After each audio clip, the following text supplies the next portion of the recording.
श्रीमद् भागवत महापुराण प्रथम स्कंद पांचवा अध्याय। भगवान के यश कीर्तन की महिमा और देव ऋषि नारद जी का पूर्व चरित्र। सूत जी कहते हैं, तदंतर सुखपूर्वक बैठे हुए वीणा पाणी परम यशस्वी देव ऋषि नारद ने मुस्कुराकर अपने पास ही बैठे ब्रह्म ऋषि व्यास जी से कहा। नारद जी ने प्रश्न किया, महाभाग व्यास जी, आपके शरीर एवं मन दोनों ही अपने कर्म एवं चिंतन से संतुष्ट है ना? अवश्य ही आपकी जिज्ञासा तो भली भांति पूर्ण हो गई है, क्योंकि आपने जो यह महाभारत की रचना की है वह बड़ी ही अद्भुत है। वह धर्म आदि सभी पुरुषार्थों से परिपूर्ण है। सनातन ब्रह्म तत्व को भी आपने खूब विचारा है और जान भी लिया है।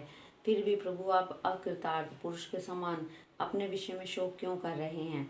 व्यास जी ने कहा, आपने मेरे विषय में जो कुछ कहा है वह सब ठीक ही कहा है। वैसा होने पर भी मेरा हृदय संतुष्ट नहीं है। पता नहीं इसका क्या कारण है।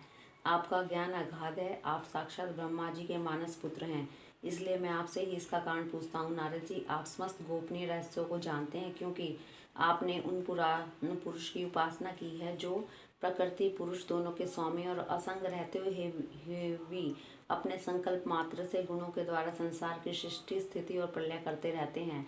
आप सूर्य की भांति तीनों लोकों में भ्रमण करते रहते हैं और योग बल से प्राणवायु के समान सबके भीतर रहकर अंतकरण के साक्षी भी हैं। योग अनुष्ठान और नियमों के द्वारा पर ब्रह्म और शब्द ब्रह्म दोनों की पूर्ण प्राप्ति कर लेने पर भी मुझ में जो बड़ी कमी है उसे आप कृपा करके बतलाइए। नारद जी ने कहा, व्यास जी, आपने भगवान के निर्मल यश का गान प्राय नहीं किया। मेरी ऐसी मान्यता है कि जिससे भगवान संतुष्ट नहीं होते वह शास्त्र या ज्ञान अधूरा है। आपने धर्म आदि पुरुषार्थों का जैसा निरूपण किया है, भगवान श्री कृष्ण की महिमा का वैसा निरूपण नहीं किया। जिस वाणी से, चाहे वह रस भाव अलंकार आदि से युक्ति क्यों न हो, जगत को पवित्र करने वाले भगवान श्री कृष्ण के यश का कभी गान नहीं होता। वह तो कोओं के लिए उच्छिष्ट फेंकने के स्थान के समान अपवित्र मानी जाती है। मानसरोवर के कमनीय कमल वन में विहार करने वाले हंसों की भांति ब्रह्म धाम में विहार करने वाले भगवत उच्चारण अरविंद आश्रित परम हंस भक्त कभी उसमें रमण नहीं करते। इसके विपरीत, जिसमें सुंदर रचना भी नहीं है, जो दूषित शब्दों से युक्त भी है, परंतु जिसका प्रत्येक श्लोक भगवान के सुयश सूचक नामों से युक्त है, वह वाणी लोगों के सारे पापों का नाश कर देती है। क्योंकि सत्पुरुष ऐसी ही वाणी का श्रवण गान और कीर्तन किया करते हैं। वह निर्मल ज्ञान भी जो मोक्ष की प्राप्ति का साधन है, यदि भगवान की भक्ति से रहित हो तो उसकी उतनी शोभा नहीं होती। फिर जो साधन और सिद्धि दोनों ही दशाओं में सदा ही अमंगल रूप है, वह काम्य कर्म जो भगवान को अर्पण नहीं किया गया है, ऐसी निष्काम कर्म भी कैसे सुशोभित हो सकता है? महाभाग व्यास जी, आपकी दृष्टि अमोघ है, आपकी कीर्ति पवित्र है, आप सत्यपरायण एवं दृढ़ व्रत हैं। इसलिए अब आप संपूर्ण जीव को बंधन से मुक्त करने के लिए समाधि के द्वारा अचिंत्य शक्ति भगवान की लीलाओं का स्मरण कीजिए। जो मनुष्य भगवान की लीला के अतिरिक्त और कुछ कहने की इच्छा करता है, वह उस इच्छा से ही निर्मित अनेक काम और रूपों के चक्कर में पड़ जाता है। उसकी बुद्धि भेदभाव से भर जाती है। जैसे हवा के झोंकों से डगमगाती हुई डोंगी को कहीं भी ठहरने पर ठोर नहीं मिलता, वैसे ही उसकी चंचल बुद्धि कहीं भी स्थिर नहीं हो पाती। संसारी लोग स्वभाव से ही विषयों में फंसे हुए धर्म के नाम पर आपने उन्हें निंदित सकाम कर्म करने की भी आज्ञा दे दी है। यह बहुत ही उल्टी बात हुई, क्योंकि मूर्ख लोग अपने वचनों से पूर्वोक्त निंदित कर्म को ही धर्म मानकर यही मुख्य धर्म ऐसा निश्चय करके उसका निषेध करने वाले वचनों को ठीक नहीं मानते। भगवान अनंत है। कोई विचारवान ज्ञानी पुरुष इस संसार की ओर से निवृत्त होकर उनके स्वरूप भूत परमानंद का अनुभव कर सकता है। अतः जो लोग परमार्थिक बुद्धि से रहित हैं और गुणों के द्वारा नचाए जा रहे हैं, उनके कल्याण के लिए ही आप भगवान की लीलाओं का सर्वसाधारण के हित की दृष्टि से वर्णन कीजिए। जो मनुष्य अपने धर्म का परित्याग करके भगवान के चरण कमलों का भजन सेवन करता है, भजन परिपक्व हो जाने की तो बात ही क्या है, यदि इससे पूर्व भी उसका भजन छूट जाए तो क्या कहीं भी उसका कोई अमंगल हो सकता है? परंतु जो भगवान का भजन नहीं करते और केवल सब धर्म का पालन करते हैं, उन्हें कौन सा लाभ मिलता है? बुद्धिमान मनुष्य को चाहिए कि वह उसी वस्तु की प्राप्ति के लिए प्रयत्न करे जो तिनके से लेकर ब्रह्म पर्यंत समस्त ऊंची नीची योनियों में कर्मों के फलस्वरूप आने जाने पर भी स्वयं प्राप्त नहीं होती। संसार के विशेष सुख तो जैसे बिना चेष्टा के दुख मिलते हैं, वैसे ही कर्म के फल रूप में अचिंत्य गति समय के फेर से सबको सर्वत्र स्वभाव से ही मिल जाती है। व्यास जी, जो भगवान श्री कृष्ण के चरणारविंद का सेवक है वह भजन न करने वाले कर्मी मनुष्यों के समान देवात कभी बुरा भाव हो जाने पर भी जन्म मृत्यु में संसार में नहीं आता।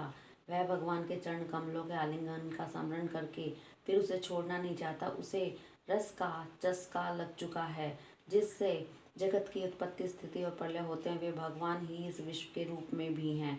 ऐसा होने पर भी वे इससे विलक्षण हैं। इस बात को आप स्वयं जानते हैं, तथापि मैंने आपको संकेत मात्र कर दिया है। व्यास जी, आपकी दृष्टि अमोघ है, इसलिए आप बात को जानिए कि आप पुरुषोत्तम भगवान के कला अवतार हैं। आपने अजन्मा होकर भी जगत के कल्याण के लिए जन्म ग्रहण किया, इसलिए आप विशेष रूप से भगवान की लीलाओं का कीर्तन कीजिए। विद्वानों ने इस बात का निरूपण किया है कि मनुष्य की तपस्या, वेद अध्ययन, यज्ञ अनुष्ठान, स्वाध्याय, ज्ञान और दान का एकमात्र प्रयोजन यही है कि पुण्य कीर्ति श्री कृष्ण के गुणों और लीलाओं का वर्णन किया जाए। मुने, पिछले कल्प में आपने पूर्व जीवन में ही वेदवादी ब्राह्मणों की एक दासी का लड़के के रूप में जन्म लिया था। वे योगी वर्षा ऋतु में एक स्थान पर चातुर्मास कर रहे थे। बचपन में ही उनकी सेवा में नियुक्त कर दिया गया था। मैं यद्यपि बालक था, फिर भी किसी प्रकार की चंचलता नहीं करता था, जितेंद्रिय था, खेल कूद से दूर रहता था और आज्ञानुसार उनकी सेवा करता था।